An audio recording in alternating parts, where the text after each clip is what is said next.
Hey there. Subscribe to my channel. And also press this bell icon.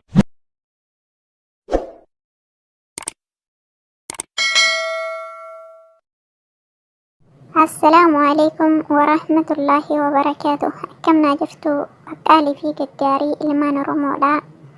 يوتيوبي يا شير لايك سبسكرايب كتشون نبرا بدان سنين جرا سينا هذا في درجة ستكو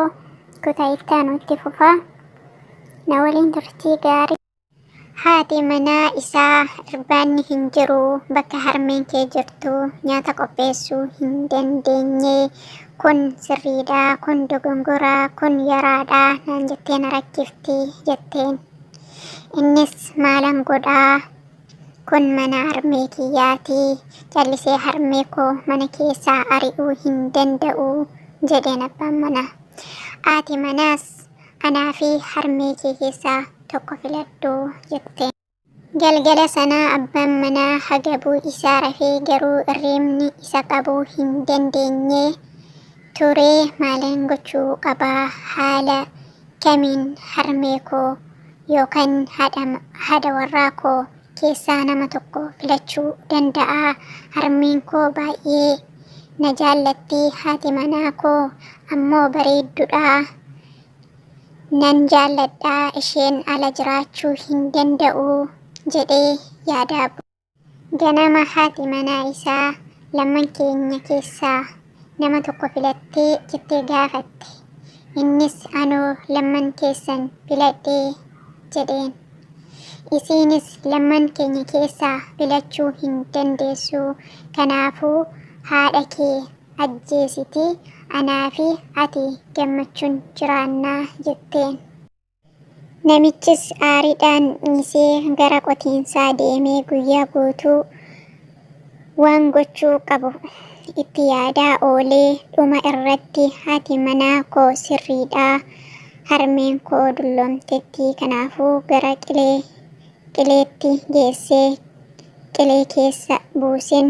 ajjeesa isaan booda aniif haati manaa koo gammachuun jiraanna jedhee murteesse yeroo inni qotiinsa irraa gara manaatti deebi'u haati manaa isaa filatte moo hin filanne jettee isa gaafatte innis eeyyee filadheeraa jedheen eenyuun filattee jettee gaafatte suman filadhee bor harmee koo gara tabbaa fuudhee deemee qilee keessa ishee buusaa amma arbaanni jiraa beela'een jira jedheen haati kee haduutu malee waan ati barbaadde har'arraa kaasee siif qopheessaa jetteen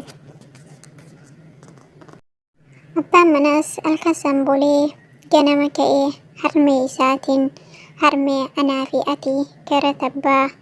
deemnaa bakkee baay'ee namatti toluudha jedheen harmeen isaas ajaa'ibsiifattee anoo dulloomeraa tabba bahuu hin danda'u jetteen innis simbaadhaa jedheen san booda harmee isaa baatee gara tabbaatti deemsa eegale yeroo duraa harmee isaa gammachuun odeessaa turte mucaan ishee garuu homaa waa tokko iyyuu hin dubbatu harmeen isaa osuma dubbattuu inni cal jennaan cal jettee dhaggeeffachuun jalqabde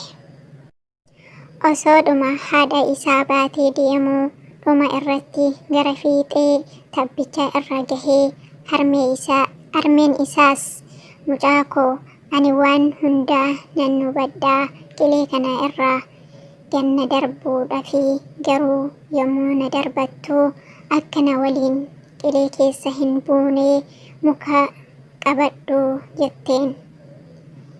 mucaan ishees baay'ee ajaa'ibsiifatee harmee akkansi ajjeesu si fidee dhufe osoo beektuu ammayyuu na jaallattaa jedheen harmeen isaas xiqqoo gadditee yaa ilma koo haadha qofatu beekaa jaalalaa dhugaa jetteen mucaan ishees darbachuu dhiisee bira gadi taa'ee mucaanis mataa qabatee yaadan akkuma harmeen koo na jaallattu haati manaa koos na jaallatti jechuun xiinxaluu eegale. Booda irratti haati manaa koo abaaramtuudha. Duraan nan jaalladhaa ture, garuu amma dogongora lammataa hin uumu. Kanaafuu haadha manaa koo ari'ee harmee koo waliin turuu naaf wayyaa jedhee murteesse. Mucaanis harmee isaa dugda isaa irratti baatee gara manaatti deebi'ee haadha manaa isaa ishee hamtuu san manaa gadi ari'ee harmee isaa waliin gammachuun waliin jiraachuu eegalan.